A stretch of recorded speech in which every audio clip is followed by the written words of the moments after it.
Saudara Presiden Joko Widodo hari ini melakukan perombakan kabinet, lalu seperti apa otak-atik calon menteri dari awal sampai proses pelantikan.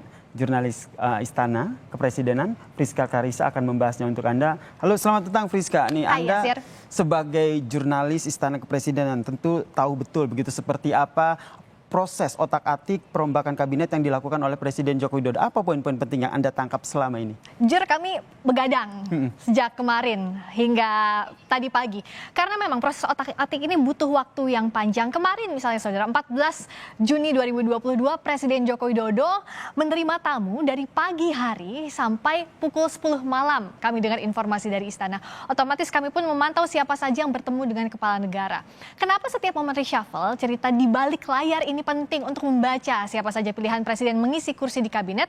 Karena begini, yang pertama bisa saja adalah ketua umum partai politik pengusung untuk dimintai sarannya oleh presiden atau calon menteri. Meskipun yang digarisbawahi yang dipanggil ini belum tentu jadi menteri tapi punya peran besar untuk memberikan arah atau berpeluang besar mendapatkan kursi. Kita lihat daftar tamu yang hadir kemarin. Pagi hari yang pertama kali hadir adalah Surya Paloh, ketua umum Nasdem yang diundang ke Istana Negara pukul 10 pagi. Tapi memang tidak terlihat karena kalau di istana itu ada dua pintu utama. Kalau menteri masuk biasanya lewat veteran lalu ke Istana Negara, tapi ada juga pintu Wisma Negara. Nah, Surya Paloh dan Prabowo Subianto diterima lewat Wisma Negara. Lalu ada juga Menteri Perdagangan sebelumnya, yakni M. Lutfi yang datang pada siang hari. Disusul juga ada Dante Saxono Harbuono yang merupakan Wakil Menteri Kesehatan, tiba pukul 2:30 siang kurang lebih. Lalu ada juga orang nomor 1 di Gerindra sekaligus Menteri Pertahanan yang juga mantan rival Presiden Jokowi di Pilpres lalu, Prabowo Subianto, masuk sekitar pukul 3:30 sore ke Wisma Negara dan keluar 1 jam kemudian. Lalu ada juga Sekretaris Pembina Dewan Pembina PSI, yakni Raja Juli Antoni yang turut dipanggil. Sementara bukan cuma 5 ini saja, ada 6 tamu lainnya. Kita lihat ada juga Marsikal Hadi Cahyanto, Purnawirawan, ex-Panglima TNI, pada sore hari disusul oleh mantan Menteri ATR, Kepala BPN Sofyan Djalil yang bersamaan waktunya kurang lebih 5:30 sore. Lalu ada mantan Wamen ATR, Surya Chandra yang hadir sekitar pukul 6 sore hari. Lalu ada Ketua Umum Partai Amanat Nasional Zulkifli Hasan hadir malam harinya. Ini ditunggu-tunggu karena sampai sore jadwalnya kurang lebih pukul 6 sore harusnya, tapi kok nggak hadir-hadir, ternyata ada malam hari. Sebelumnya beberapa hari lalunya juga ada Menkes Budi Gunadi Sadikin dan juga Menteri Investasi yang dipanggil ke istana oleh Presiden. Nah, berikutnya kita lihat siapa saja yang akhirnya dilantik Presiden Jokowi jadi menteri dan wakil menteri baru Kabinet Indonesia Maju. Kalau nama Hadi Cahyanto tidak asing lagi. Selain pernah menjabat Panglima TNI, Hadi Cahyanto juga terakhir menggawangi proyek MotoGP Mandalika dan diapresiasi oleh Presiden Joko Widodo dan saat ini mengisi pos Menteri Agraria dan Tata Ruang atau Kepala BPN. Lalu ini Zulkifli Hasan yang sempat otak-atik waktu itu terdengarnya adalah akan dipilih menjadi Menteri ATR BPN, tapi pada akhirnya dijatuhkanlah posisi Menteri Perdagangan kepada Zulkifli Hasan, jadi PAN dapat 1 kursi. Lalu Raja Juli Antoni sebenarnya yang sebelumnya mengisi Wakil Menteri ATR BPN juga PSI, yakni Surya Chandra, tapi digantikan oleh Raja Juli Antoni. Kalau John Wempi Watipo sebelumnya memang menjabat Wamen juga, Wamen PUPR, tapi bergeser ke pos Wakil Menteri Dalam Negeri. Sementara Afrian Syahnur ini juga salah satu partai pendukung, bukan pengusung, yakni sekjennya PBB, Wakil Menteri Ketenagakerjaan, dapat porsinya. Tapi yang menarik kita lihat, yang disoroti adalah masuknya Zulkifli Hasan. PAN masuk, bukan kali pertama sebenarnya PAN masuk ke Kabinet Jokowi. Karena waktu sebelum Pilpres sempat masuk, dapat Menteri PAN RB, tapi keluar karena berpisah kongsi pada saat Pilpres lalu.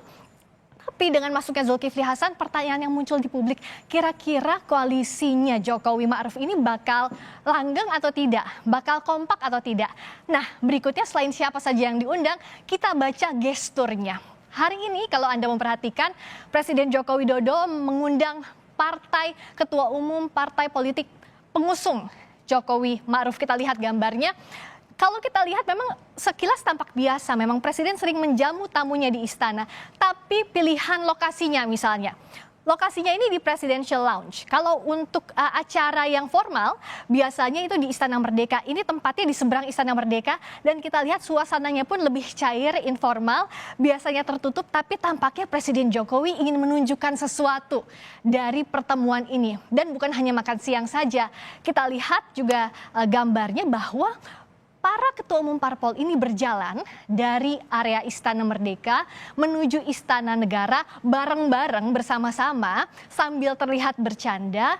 Yang bisa kita baca apa dari gestur yang disampaikan Presiden Jokowi yang kerap kali memberikan sinyal kepada publik adalah koalisi ini tetap solid meskipun ada kawan baru, PAN. Karena sebelum reshuffle ini akhirnya diketok palu dan dilantik para menteri dan wakil menteri, sempat berembus kabar tampaknya ada partai-partai yang kurang senang atau ada yang insecure, ada yang takut jatahnya akan diambil.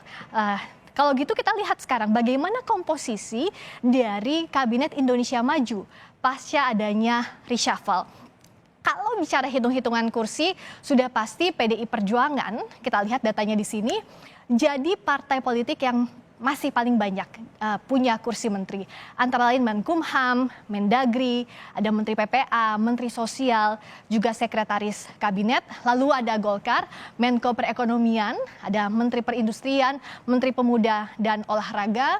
Juga kalau lihat Nasdem ada Menkominfo, Menteri LHK, Menteri Pertanian punya 3 kursi sama kayak Golkar. Berikutnya PKB juga 3 kursi, ada Menaker, Mendes PDTT, dan juga Menteri Agama.